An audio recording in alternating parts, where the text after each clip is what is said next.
This episode is brought to you by Amazon Prime. There's nothing sweeter than baking cookies during the holidays. With Prime, I get all my ingredients delivered right to my door, fast and free, no last-minute store trips needed. And of course, I blast my favorite holiday playlist on Amazon Music. It's the ultimate soundtrack for creating unforgettable memories. From streaming to shopping, it's on Prime. Visit Amazon.com/Prime to get more out of whatever you're into. Okay, I have to tell you, I was just looking on eBay where I go for all kinds of things I love, and there it was. That hologram trading card. One of the rarest, the last one I needed for my set. Shiny like the designer handbag of my dreams. One of a kind. eBay had it, and now everyone's asking, ooh, where'd you get your windshield wipers? eBay has all the parts that fit my car. No more annoying, just beautiful.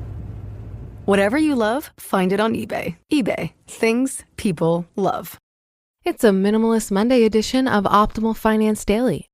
How to put your finances on autopilot by Tania Brown with financialfinesse.com. Years ago, I had a friend who was a single, recently divorced, full-time working mother of 4 with 3 of the kids under the age of 5. To call her life busy would be an understatement. She asked me for help organizing her finances, and I agreed. I knew whatever strategy we developed had to be easy and automated. Here's what we did. Automating the budget. The first thing we worked on was her budget. We looked at a variety of budgeting websites. There are many great money management websites. And she decided on Mint, which she said was the easiest to learn. She also liked that it helped her to keep on track without her having to input a lot of information. Putting some rules in place. Once we got her information loaded and categorized her expenses, we made sure to put rules in place in Mint to continuously assign each expense to a particular budget category. We then changed some of the budget categories to ones that matched her needs. What she loves most about this step. What she loved most was that Mint created the initial budget based on her current spending. It was able to tell her when she got off budget, and it alerted her to high withdrawals or when she was close to maxing out her credit cards. This made her aware of her spending, so she could quickly develop a plan to pay off her credit cards. It also recorded all her credit card transactions, including an unapproved charge that she was able to get taken off. Automating bill payment. Next, we set up electronic bill payments through her bank. She was a little nervous about just setting up automatic payments with the vendors, so we decided to go this route, but it makes it as easy as possible. To get started, she entered each of her bills, including the account numbers and passwords to her online account. She then selected the e-bill option through her bank. Most of the bills took about 1 billing cycle to show up, but soon she was able to see all of her bills online. She also set up email reminders through her bank, so as soon as a bill arrived, she got the email. Once the e-bills were set up, she was able to log on to her bank and pay her bills in about 1 minute. When e-billing isn't an option.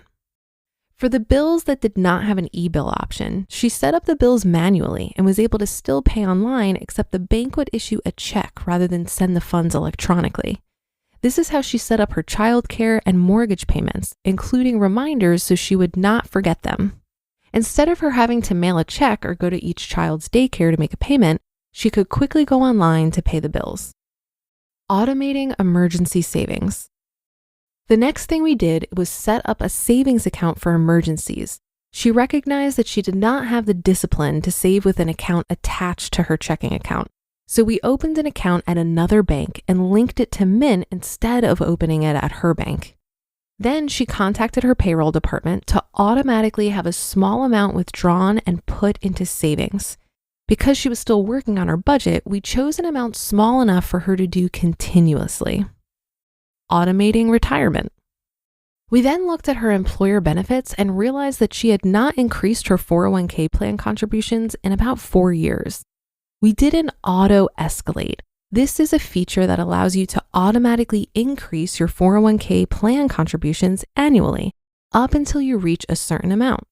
She initially was a little nervous about doing this until I told her that she can choose an amount that she's comfortable with, and she can always stop it if it gets to be too much of her paycheck.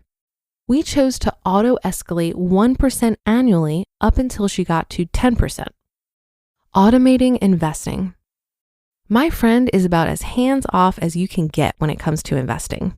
She had not opened her statements in years.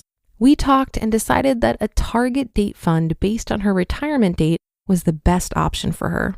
The fund itself does the rebalancing and adjusting, giving her a sigh of relief. Automating tax savings. Between our friend's 4 kids, she joked that she spent a quarter of her month at either a doctor's or dental appointment. She then complained about the copays and always feeling blindsided by an unexpected medical expense. I mentioned doing a healthcare FSA, an account that allows you to put money aside pre-tax and then use the funds tax-free for medical expenses. She also set up a dependent care FSA for her childcare expenses as well. Both of these steps will save her tons of money in taxes, while also allowing her to use payroll deductions to set the money aside. With all these features in place, I told my friend that she is now a money management ninja, ready to conquer all of her financial goals. The best part is that her time and effort spent on money will be minimal going forward. Now, if only there was a way to automate parenting. You just listened to the post titled How to Put Your Finances on Autopilot by Tania Brown with financialfinesse.com. Looking for a pickup truck to get just about anything done? Look no further. The Chevy Silverado EV isn't just the most powerful Silverado ever, with next-level towing capability and technology. It also offers game-changing versatility with the available multi-flex midgate and tailgate, which means Silverado EV helps you carry large, bulky, and oddly shaped items up to nearly 11 feet in length. Chevrolet. Together, let's drive. Visit Chevrolet.com to learn more.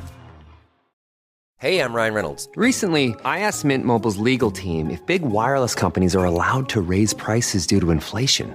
They said yes. And then when I asked if raising prices technically violates those onerous 2-year contracts, they said, "What the f*** are you talking about, you insane Hollywood ass?" So to recap, we're cutting the price of Mint Unlimited from $30 a month to just $15 a month. Give it a try at mintmobile.com/switch. $45 up front for 3 months plus taxes and fees. Promo rate for new customers for limited time. Unlimited more than 40 gigabytes per month. Slows full terms at mintmobile.com. This article reminded me of a quote from the Financial Panther, who said, "My ability to save doesn't have to do with willpower or self-control. Instead, it's all about the systems I have in place to make my pool of money look as small as possible." End quote. I think this reiterates one of the key things to understand about money management. It all boils down to habits.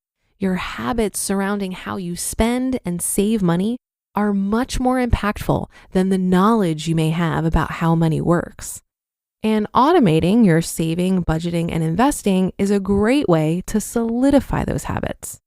For me, I set up some automation outside of my retirement contributions only after I had developed some healthier financial habits.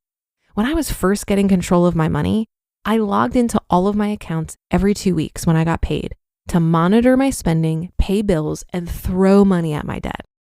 I could have automated my bills, for example, but I wanted to force myself to engage with my budget and foster more awareness around my money. Once I got a handle on it, I automated everything, and now I just check it once a month to calculate my savings rate and monitor for fraud. I share this because while I think automating is a powerful tool, it will be less useful the smaller the gap is between your income and expenses. When that gap is small is the time to pay close attention.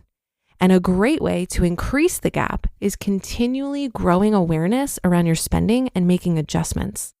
If you automate saving, for example, but then need to raid your savings account due to overspending, that automation is less impactful.